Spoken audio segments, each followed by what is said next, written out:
A Ford car, General Motors car, they're American. No, I disagree. If you employ people here in Ontario, you're giving them a paycheck that can go back into the economy.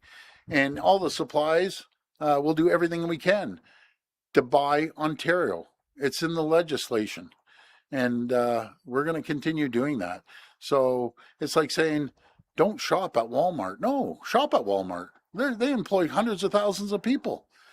So I don't buy that argument whatsoever. Matter of fact, I want more companies from the U.S. to come up, set up shop here. I want companies from around the world to set up shop here. That's what I want. So any American company down there, come up and set up shop and create jobs. And what a great jurisdiction to set up shop in Ontario, the engine of Canada. Hey, good afternoon, Premier Manhamid with the Canadian Press. You just said 10 minutes ago that electricity going to the United States should stop. Can you expand on that? And is this a long-term goal for you or a short-term goal? I think we start off with a surcharge. If it escalates, we have to use every tool in our toolbox.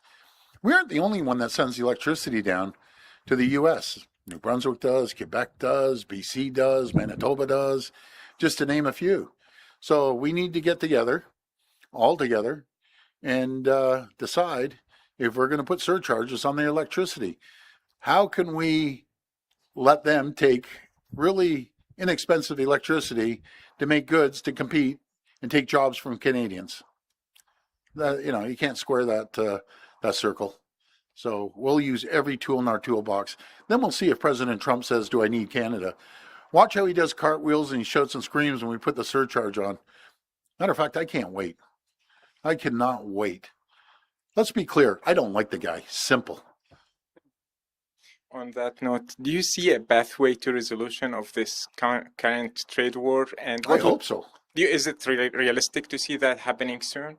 I hope so, because I bet if I took a poll down in the U.S., that poll would say, we don't want to attack our best customer, our largest customer, our closest friend, our closest ally that has fought shoulder to shoulder in wars against us, always supported us. And I believe that he'd get hammered on that poll. Matter of fact, we should do a poll down in the U.S., I think, just to send it out there. But, I don't believe the American people feel the same way, at least the ones I talk to, and I talk to thousands, feel the same way. So let's see what happens in the midterms. This will be the last reporter.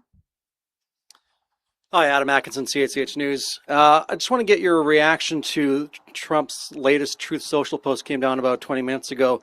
I wish I could do his voice, but I can't, so I'll just do it normal. Lots of bluster from Doug Ford, who is better known as the less charismatic, intelligent, and overall unimpressive brother of the late, great Rob Ford. So you guys aren't going to be best friends. Let's get your reaction to that. Well, I can go back and forth with Trump. I'm just not going to take the bait.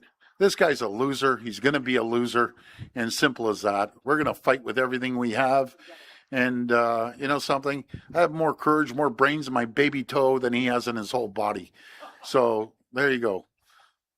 That concludes our media questions today. Well, folks, thank you so much. I want to thank everyone here. I want to thank the builders. I want to thank Mars Homes. I want to thank the mayor. She's a champion. She's leading the whole province now. Did you know that, guys? 444 municipalities. She is cut down to 0 DCs. And congratulations, Mayor. Thank you. She's going to cut red tape like we are. We're still going to create more jobs than anywhere in North America. We're going to make sure we're prosperous, even with Donald Trump, the tyrant, coming after us. But isn't this great? He's going in 2 years, and he might even be going sooner if the Dems get their act together and win the midterms. So everyone down there, independents, Republicans and Democrat, kick this bully out of office. Thank you. God bless you. Thank you.